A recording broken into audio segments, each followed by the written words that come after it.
विद्यार्थी मित्रांनो, आज या ठिकाणी मी तुम्हाला सर्वांना आपल्या योगा करिअर संदर्भात व पोलीस भरती संदर्भात अशा प्रत्येक संदर्भात मी तुम्हाला माहिती सांगणार आहे। ते तुम्ही बघून घ्या पूर्णपणे।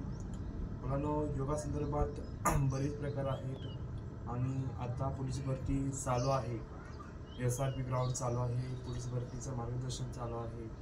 ह्या तरुण विद्यार्थी मित्रांना मला सांगणं आहे की तुम्ही पोलीस भरतीचा बऱ्यापैकी चांगल्या प्रकारे सराव करा। जास्तीत जास्त 6 किलोमीटर 1600 मीटर, जास्तीत जास्त 5 किलोमीटर रनिंग करा। 1600 मीटर ग्राउंड असतं, आता वाढवलेलं आहे की आता मुलांना भरतीचं वय आहे, गोळा जास्त आउट ऑफ गोळा टाका, जास्त प्रमाणामध्ये चांगल्या प्रकारे आपल्याला भरपूर सरकारी संधी आहे। प्रत्येकाचं स्वप्न असतं की बाबांनो, मला सरकारी नोकरीमध्ये जायचं आहे, सरकारी नोकरीमध्ये मला काम करायचं आहे। सरकारी नोकरीमध्ये काम केल्यावरती काय असतं आणि सगळ्यात क्वालिटीची नोकरी म्हणलं तर सरकारी गव्हर्नमेंटचा ताबा। गव्हर्नमेंटची नोकरी सगळ्यात भारी असते। त्याच्यासाठी आपल्याला भरपूर कष्ट करावं लागतं, मेहनत करावी लागते, आपल्याला घाम गाळावा लागतो, मग आपण त्यावेळेस पोलीस भरती होऊ शकतो। सरकारी नोकऱ्या भरपूर आहे। सरकारी नोकरीचे माध्यम या सरकारी योजनांमध्ये अंतर्गत नोकऱ्यांचे प्रकार भरपूर आहेत किंवा तलाठी असेल, ग्रामसेवक असेल, अशा पोलीस भरती, SRP, आर्मी, अशा प्रत्येक भरती आहेत की तुम्ही भरती देत जावा। आता हे तुमचं आपलं जे वेळ आहे, प्रयत्न करण्याचा वेळ आहे। आता आपलं जे वय आहे, जास्तीत जास्त क्षमता प्रयत्न करण्याचं व्यक्तिमत्व आहे। तुम्ही आता जर प्रयत्न करसाल, पुढे 100% तुम्हाला यश मिळू शकतं। यशाचं वर्णन केलं पाहिजे, यश प्राप्त 100% होणार। आणि प्रत्येक क्षेत्रातून तुम्ही कष्ट करा, मेहनत करा।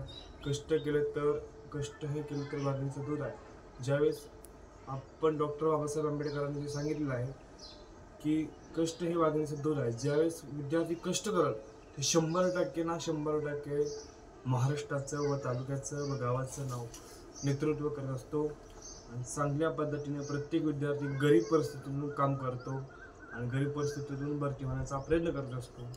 आणि मला तरुण पिढीतल्या सर्व विद्यार्थ्यांना सांगणं आहे की पोलीस भरतीचा सराव करा। पोलीस भरतीचा सराव करत प्रत्येक क्षेत्रामध्ये सराव करा। तुमचा वेळ आहे, ती वेळ अजिबात घालवू नका।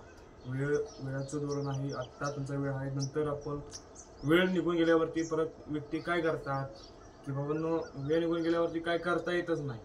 वेळाचं बंधन आहे, वेळ प्रत्येकाची वेळ आहे, ते प्रत्येकाच्या वेळेमध्ये प्रत्येक व्यायाम केला पाहिजे। नोकरी संधी सोडू नका, प्रत्येक सरकारी संधी आहे, सरकारी लाभ आहे, प्रत्येक विद्यार्थी सरकारी लाभ घ्या। पण ह्या वयामध्ये 18, 19, 20, 21, 22, 25 वयापर्यंत तुम्ही बसू नका। जास्तीत जास्त प्रॅक्टिस करा, एवढीच माझं इच्छा आहे। आणि असं मुलांना माझं प्रोत्साहन देणारच आहे। भरती संदर्भात काय अडचण आली, व्यायामासंदर्भात काय अडचण आली, तुम्हाला जास्तीत जास्त दम वाढवण्याचा व्यायाम तुम्हाला मी सांगतो, त्या पद्धतीने तुम्ही व्यायाम करा। मग तुमचा जास्तीत जास्त दम वाढण्याचा व्यायाम माझ्याकडे योगा प्रकारामध्ये आहे, तुम्ही ते बघून घ्या। एवढंच बोलून माझं भाषण संपवतो। जय हिंद, जय भारत।